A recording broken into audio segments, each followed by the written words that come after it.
ఒకరోజు ఒక చిన్న బాబు అడవిలో దారి తప్పిపోతాడు. చుట్టూ ఎక్కడ చూసినా పెద్ద పెద్ద చెట్లు, పక్షుల అరుపులు, గాలి వాన. అతనికి భయంగా అనిపిస్తుంది.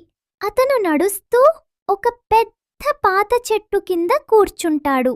ఆ చెట్టు ఆకులతో మెరిసిపోతూ ఒక్కసారిగా మాట్లాడింది.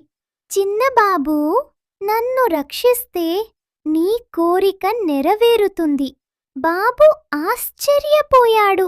కాని చెట్టును ప్రేమగా తాకి దానిని కాపాడేందుకు ప్రతిజ్ఞ చేశాడు.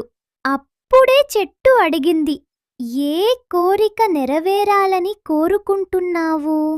బాబు వెంటనే అన్నాడు, మా ఊరికి నీళ్లు రావాలి, అందరూ సంతోషంగా ఉండాలి.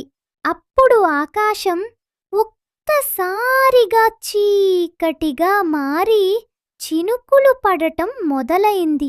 తరువాత భారీ వర్షం కురిసి ఊరు మొత్తం పచ్చగా మారిపోయింది. అందరూ ఆనందంతో నృత్యం చేశారు. చెట్టు చిరునవ్వు చిందించింది.